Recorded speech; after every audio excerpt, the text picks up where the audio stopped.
Hola, ¿qué tal? Muy buenas tardes. Un gusto para mí poder ser partícipe de este aniversario del grupo. Eh, y bueno, en este momento compartir la palabra de Dios con cada uno de ustedes. Para comenzar vamos a hacer una pequeña oración. Querido Padre que estás en los cielos, te damos gracias, Señor, por bendecir este grupo que ya tiene 2 años en actividad y en crecimiento mediante tu bendición. Perdona nuestros pecados por sobre todas las cosas, Señor, y que tu Espíritu Santo pueda dirigir la transmisión y que pueda dirigir, Señor, el tema para que vamos a compartir en este momento, que sea de crecimiento y para edificación de cada uno de nosotros. Es en el nombre de Jesús que te lo pedimos, Señor, sin merecerlo. Amén. Bueno, ahí estamos. Como había dicho, bueno, cada uno de los expositores y al inicio de la transmisión, Nelson Iván González, la temática de este día, de estos temas que estamos compartiendo, es los milagros, ¿no? Y bueno, yo quería compartir con ustedes, primero que nada, unos textos bíblicos que están en Isaías 5 y 6, ¿no? Primero que nada los ubico en el contexto, en Medio Oriente, en el año 740 a.C., estaba el rey de Asiria. En esa época Asiria era la potencia bélica más poderosa en ese momento, y Asiria estaba el rey Tiglat-Pileser III, era el rey de Asiria, ¿no? Y había comenzado una campaña. Esa campaña estaba dirigida contra Babilonia, contra Egipto, contra los filisteos, contra Filistea, y también contra el pueblo de Dios. En esa época el pueblo de Dios estaba dividido en dos, era Judá e Israel. Lo bueno del pueblo de Dios, bueno, valga la redundancia, que tenía a Dios, ¿no? Tenía a Dios, y lo malo era que debido a una bonanza que venía atravesando el pueblo de Dios, se habían alejado de los caminos de Dios, se habían alejado de Dios, y Dios de una u otra manera los llamaba y los amonestaba que él mucho tiempo esa situación no la iba a tolerar, ¿no? De hecho, Isaías 5 nos describe la parábola de la viña. En la parábola de la viña dice Dios, yo esperando que mi viña dé buenas uvas, pero no, mi viña dio malo fruto. ¿Qué más podría haber hecho yo por mi viña que no hice? Bueno, mediante esta amonestación Dios le transmite que Él no iba a tolerar mucho tiempo la rebeldía de su pueblo, y Él iba a quitar la protección, ¿no? Si su pueblo persistía en esta situación, iba a quitar la protección. Isaías 6 comienza con la descripción de que muere el rey. Ahí está. Isaías 6 comienza con la transmisión de que muere el rey de Judá, que era Usías, que era el rey que en ese momento lideraba una resistencia al imperio asirio. Y dice Isaías 6, dice: en el año que murió el rey Usías, vi yo al Señor sentado sobre un trono alto y sublime, y su falda llenaban el templo. Por encima de él había serafines, cada uno tenía 6 alas, con 2 cubrían su rostro, con 2 cubrían sus pies, y con 2 volaban. Y el uno al otro daba voces diciendo: Santo, Santo, Santo, Jehová de los ejércitos, toda la tierra está llena de su gloria. Los quicios de las puertas se estremecieron con la voz del que clamaba, y la casa se llenó de humo. Entonces dije: ay de mí que soy muerto, porque siendo hombre inmundo de labios, y habitando en medio de un pueblo que tiene labios inmundos, han visto mis ojos al Rey Jehová de los ejércitos. Decía en toda esa situación, que todo el contexto que se estaba presentando, Isaías lo primero que hizo fue buscar a Dios, ¿no? Y buscó a Dios. Dios se manifiesta en el templo, ¿no? Dice que Isaías estaba en el templo, Dios se manifiesta y le muestra en visión el trono de Dios, bueno, Dios y en el trono, ¿no? Es la misma visión que encontramos en Ezequiel, y es la misma visión que encontramos en Juan, en Apocalipsis, ¿no? En Ezequiel el río Quebar, y en Juan, ¿no? Cuando le describe en Apocalipsis 4 y 5, ¿no? La visión del trono. Esta visión tiene 2 finalidades. Primero es mostrarle a Isaías, ¿no? Que era el que acudió a Dios por la situación que se estaba presentando, que debía tener la seguridad de que todas las circunstancias que estaban pasando no escapaba al dominio y al poder de Dios, ¿no? Dios se manifiesta en su trono en una demostración de que pase lo que pase. En este caso el pueblo de Dios estaba a punto de ser invadido, el rey Usías, el rey de Israel, había muerto, así comienza Isaías 6, y la rebeldía del pueblo, ¿no? Que se había apartado de Dios. Pero a pesar de toda esa situación, ¿no? Que era una situación bastante compleja, Dios le muestra a Isaías que él aún está sentado en el trono, y él controla todos los eventos que ocurren en esta tierra. Nada escapa a la dirección y el poder de Dios. Y la descripción que hace, ¿no? De los serafines, que dicen, lo primero que ve, los serafines encima del trono, y los serafines clamaban: Santo, Santo, Santo, ¿no?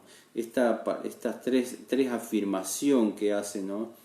Exclaman la santidad de Dios, describen el carácter de Dios puro y santo. Es lo primero que ve Isaías. Ve el trono y ve los serafines, y los serafines exclaman el carácter de Dios y su pureza, ¿no?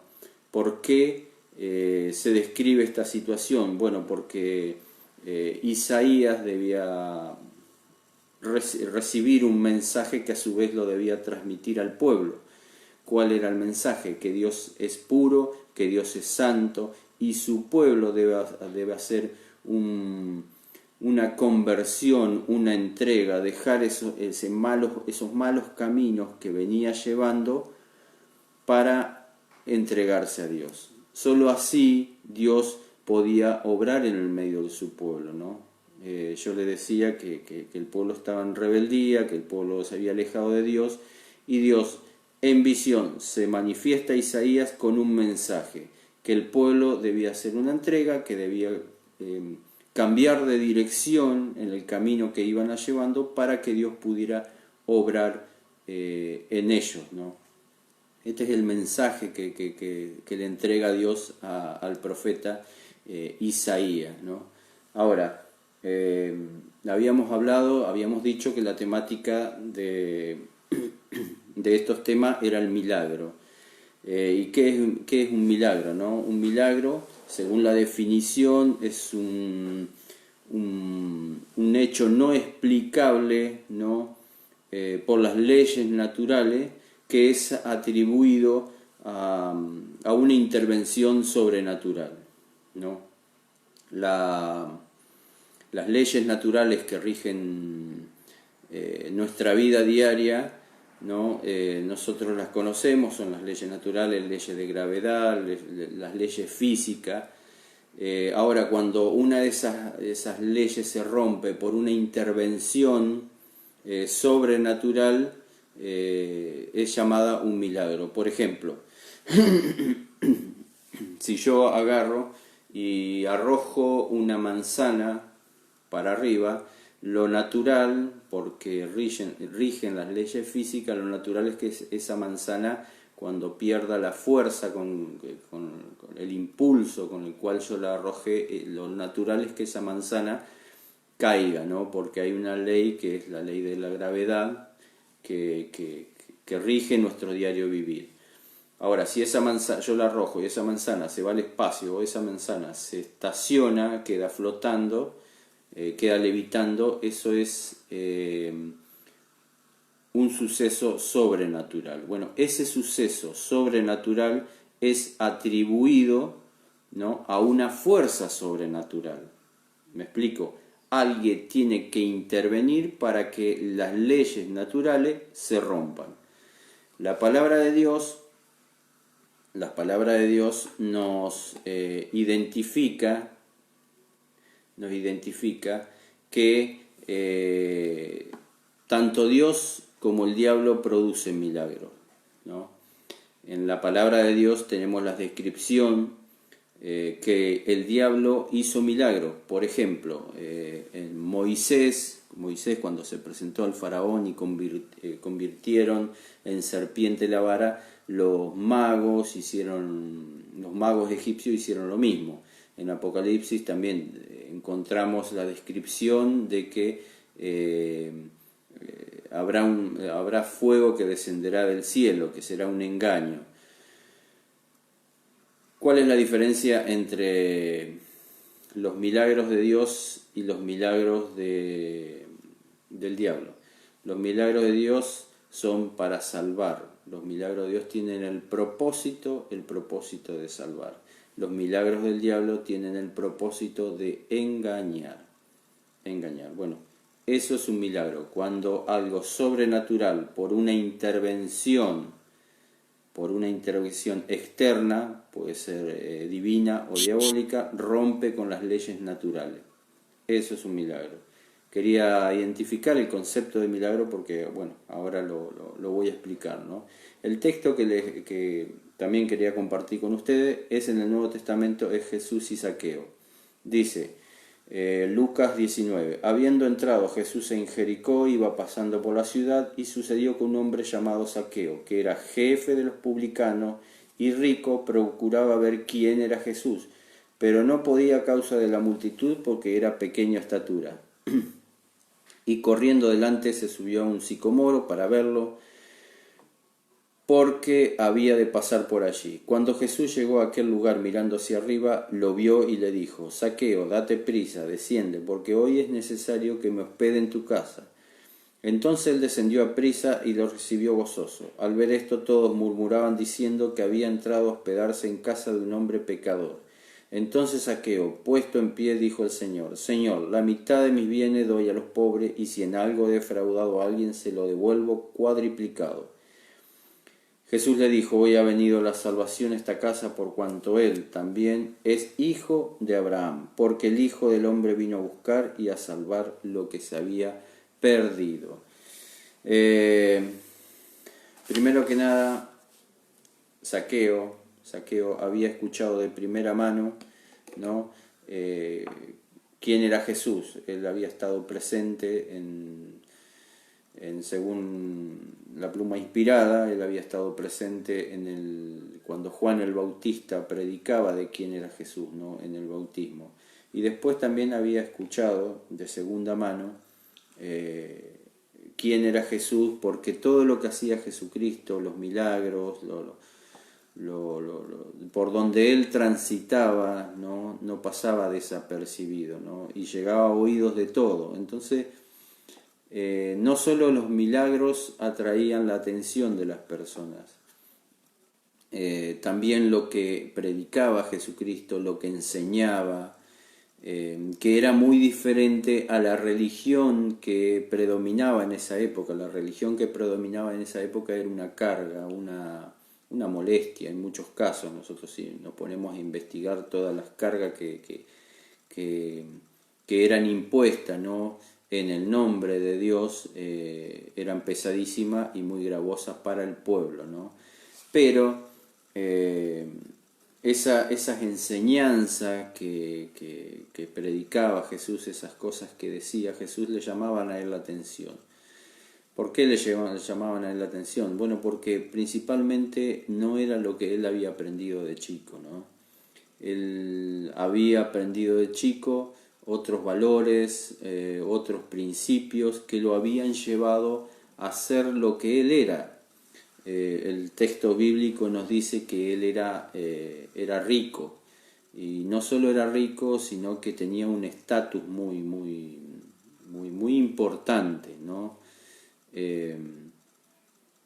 El hecho que era rico y tenía un estatus muy importante no llegaba a llenar el corazón de él, porque él sentía una gran necesidad de conocer, de ver a cara a Jesucristo, ¿no? El texto bíblico dice: hoy ha venido la salvación a esta casa por cuanto él también es hijo de Abraham, ¿no? Cuando hace referencia, cuando hace una descripción, la palabra de Dios no hay una descripción detallada, ¿no? Pero si nosotros nos ponemos a pensar en un hogar donde predomina valores terrenales, no valores de este mundo, porque él era rico, seguramente en su casa no tenía ninguna necesidad, ¿no? Pero no estaba Dios en ese hogar, porque evidentemente él no era feliz. Él no era feliz porque quería encontrarse con Jesucristo cara a cara, ¿no?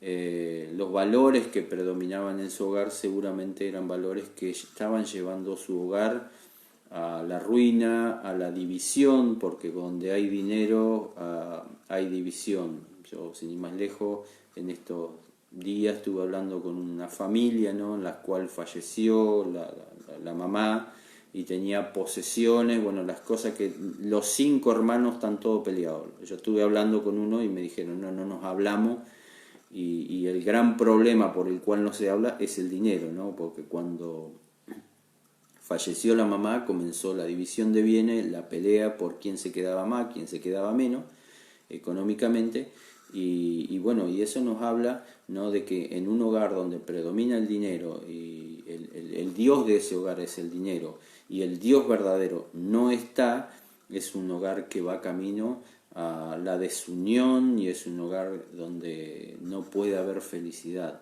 Por eso cuando Jesucristo se encuentra cara a cara con él, no solamente le dice, Zaqueo, vengo a hablar contigo, vengo a entablar un vínculo contigo solamente, sino hace la referencia: hoy ha venido la salvación a esta casa, ¿no? La bendición, el milagro de Jesucristo no es solamente para Zaqueo, el milagro de Jesucristo es para su hogar, su hogar. Aparte, tengamos en cuenta que el modelo de ese hogar, en este caso el modelo paterno de ese hogar era ladrón. Zaqueo era un publicano. ¿A qué se dedicaban los publicanos? Los publicanos se dedicaban a recolectar, ¿no?, los impuestos del pueblo para dárselo a los romanos. El problema era que la mayoría de las veces que recaudaban los impuestos del pueblo, siempre se exigían más de lo que correspondía, ¿no? Y eso que exigían más de lo que respondía, o sea, ellos le exigían un monto y ese monto se lo entregaban a los romanos, pero ellos se quedaban con una parte de ese monto. Entonces, no solo era ladrón, sino que para el pueblo judío era traidor. Por toda esta situación, ese hogar de Zaqueo debe haber sido un hogar como su corazón mismo, ¿no?, como su vida misma, vacía, infeliz, y bueno, Jesucristo, cuando se encuentra con él, le dice: hoy ha venido la salvación a tu casa. Ahora, para él, para encontrarse, para encontrarse con Jesucristo cara a cara, debía vencer unos obstáculos. El primer obstáculo, bueno, ya lo nombré, él no era muy querido, él era considerado traidor, su vida social debe haber sido una vida social muy pobre, ¿no? Entonces no era muy común que él se relacione con las personas y para que lo ayudaran a acercarse a Jesucristo, ¿no? Él en otro momento de su vida, muy más que seguro que lo solucionaba con dinero, pero en este caso no, en este caso él no podía solucionar ese problema con dinero. Y el otro problema, que puede parecer un problema tonto, ¿no? Pero es un problema, la palabra de Dios lo establece como problema porque lo nombra, ¿no? Es que él era muy chico, era petizo.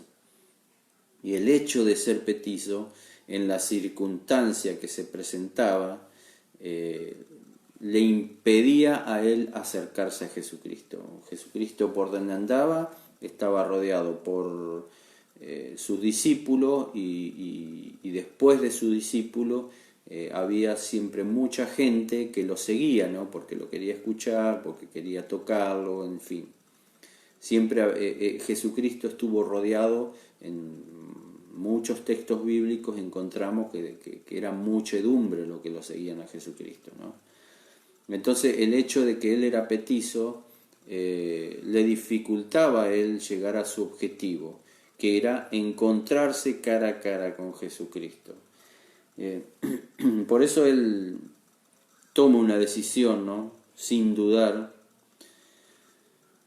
Él era una persona, se nota que era una persona, acá en Argentina le decimos de armas tomar, una persona decidida, ¿no? Él había llegado a ser publicano, él había llegado a ser lo que era, porque era una persona decidida, ¿no? Era una persona que actuaba. Su estatus, que él era rico, todo eso lo logró porque era una persona que tomaba las riendas de su vida, era una persona de acción y muchas veces sin medir las consecuencias, ¿no? A él, en definitiva, no le importaba mucho que le dijeran traidor o lo que le dijeran, él igual era publicano. Y él había escuchado que había otro colega suyo que había dejado todo por seguir a Cristo, que fue Mateo. Entonces él, decidido, tomó la decisión de hacer todo lo que estaba a su alcance. Había obstáculos, que ya los nombré, había obstáculos que le impedían acercarse a Jesucristo, pero él esos obstáculos estaba decidido a vencerlo.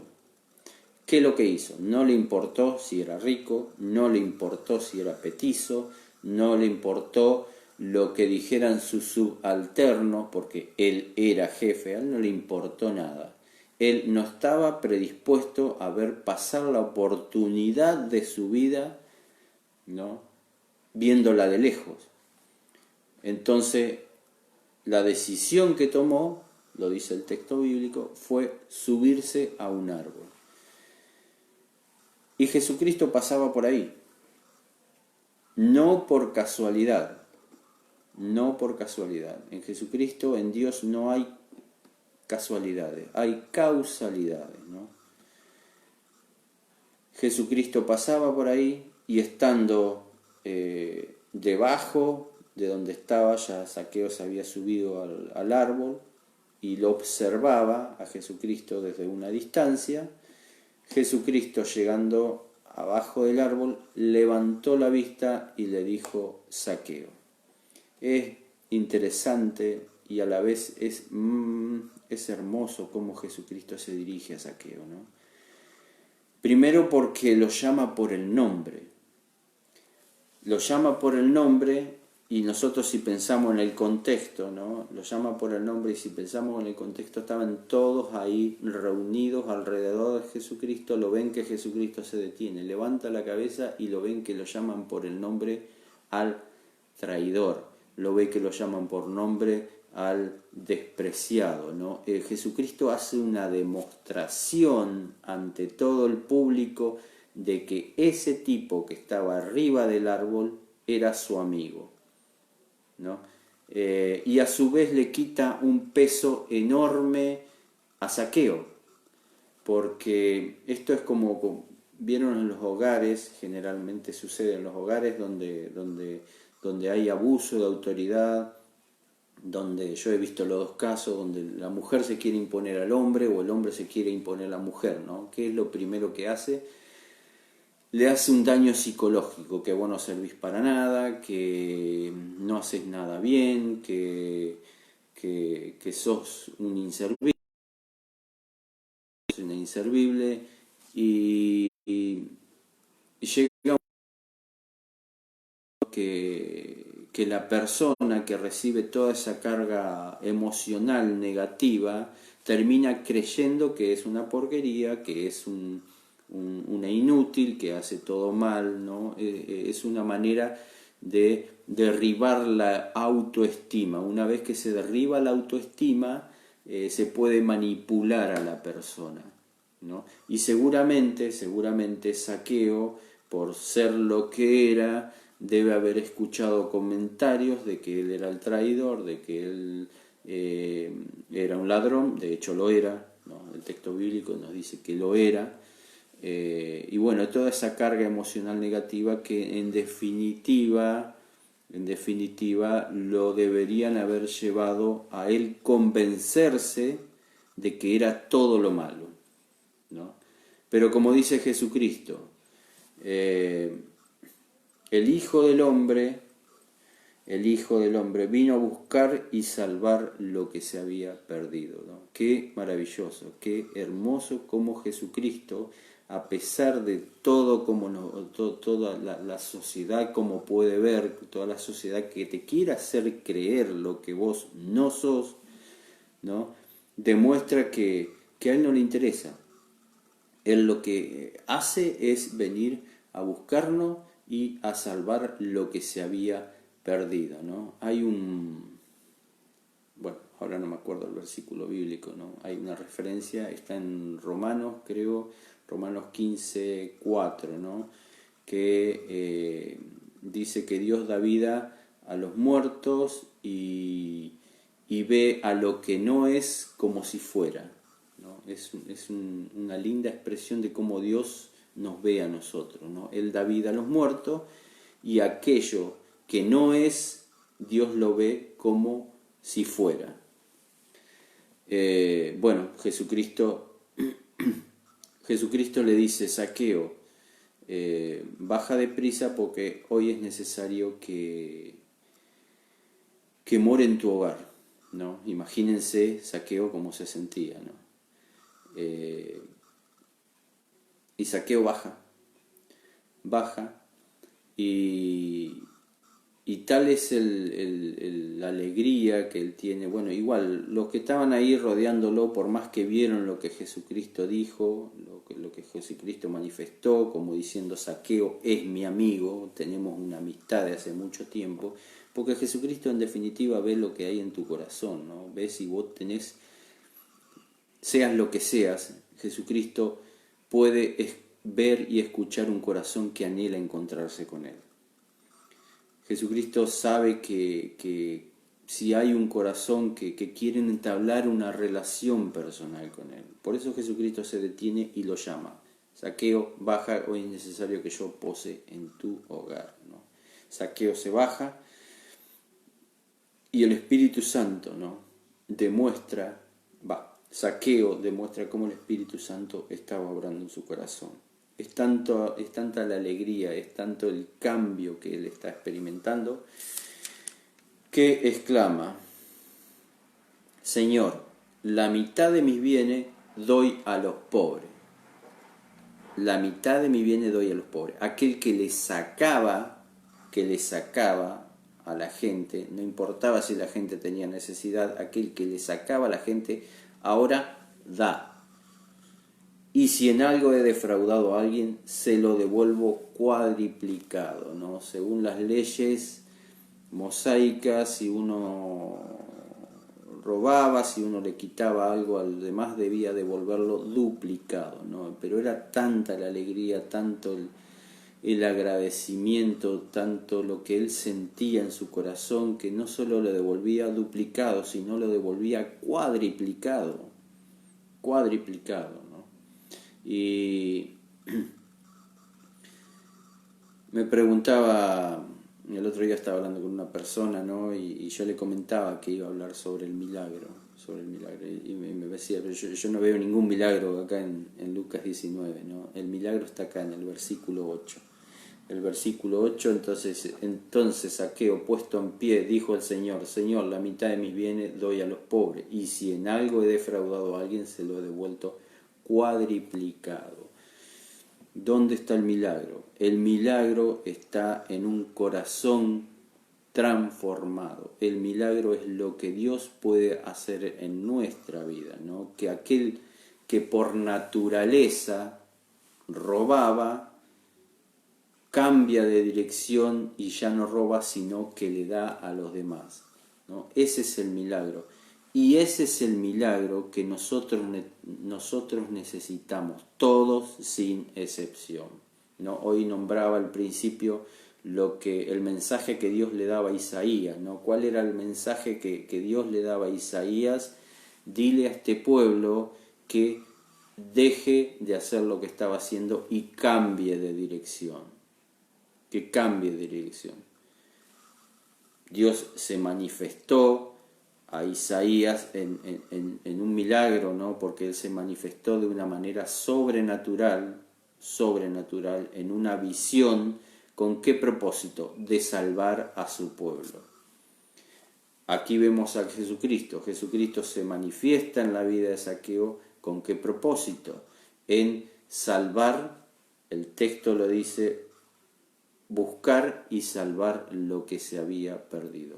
Hay una cita muy linda que dice, la enemistad contra Satanás no es natural para el corazón humano, es implantada por la gracia de Dios.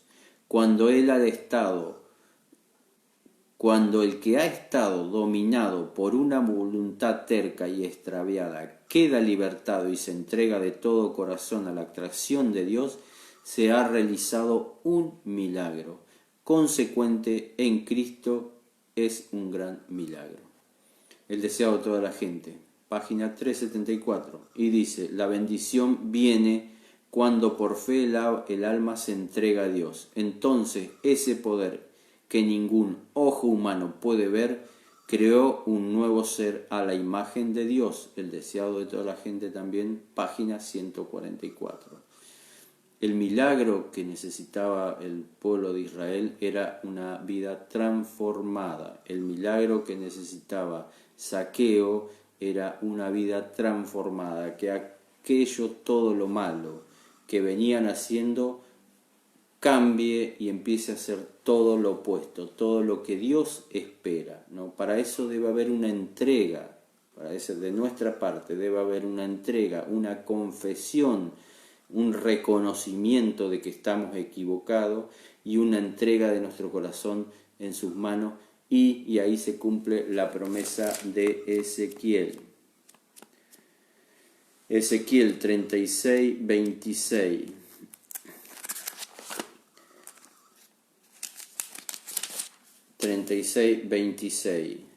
Os daré un corazón nuevo y pondré un espíritu nuevo dentro de vosotros. Quitaré de vosotros el corazón de piedra y os daré un corazón de carne. Este es el mayor milagro que hace Dios y es el mayor milagro que nosotros necesitamos en nuestra vida.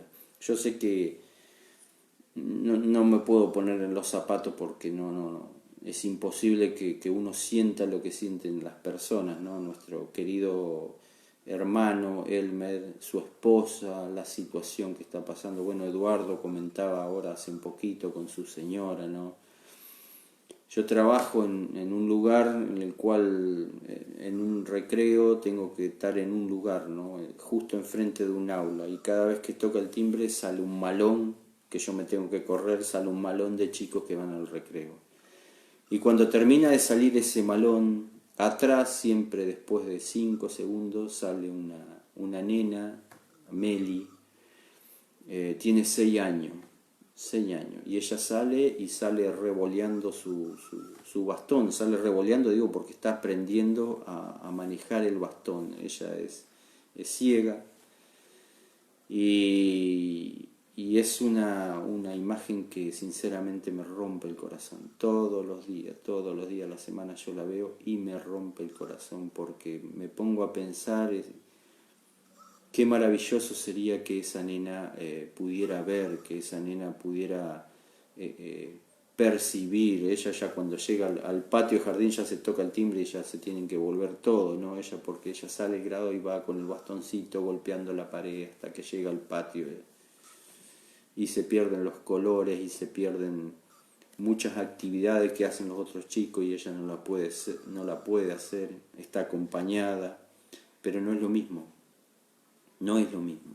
Y yo cada vez que ella sale me acerco hasta ella y le digo, hola Meli. A lo primero no me conocía, ¿no? Después ya, ahora yo me acerco y le digo, hola Meli, y ella me dice, hola Guille. Ya por la voz me conoce, ¿no? A veces le tomo la mano, ¿no? Pero todas estas personas que nombré, sería maravilloso y sería hermoso, ¿no? Que reciban lo que tanto están esperando, ¿no? Una sanidad física, que a su vez los ayude emocionalmente, pero por lo que deben clamar, en el caso de Meli, los papás y todas las personas que la rodean, ¿no? Es por el milagro que Dios necesita que ocurra en nuestra vida, ¿no? Que es un nuevo nacimiento que nos prepare para la vida eterna, ¿no? Para que nuestra vida dé un giro completo y podamos no solo cumplir la misión que tenemos que llevar a cabo, sino que podamos estar en la eternidad. Esa es la promesa de Dios. A veces Dios permite, como dijo hace un rato Eduardo, permite diferentes situaciones con un propósito. Aunque no la entendamos, no la comprendamos, estamos en las manos de Dios y confiamos en que Él permite esas cosas con un propósito, ¿no? Que nosotros o las personas que nos rodean puedan entregarse, puedan tomar decisiones para entregar su vida a Dios, que es lo que nos va a preparar para la vida eterna. Ese es el mayor milagro en el cual debemos clamar, como Nicodemo, ¿no? Jesucristo le dijo, es necesario que nazcas de nuevo, ¿no? Que nazcas de nuevo por obra del Espíritu Santo. Es necesario ese milagro que nos prepare a nosotros y a nuestra familia para la vida eterna. Les envío un gran abrazo a todos, cariños inmensos y bendiciones. Nos vemos pronto.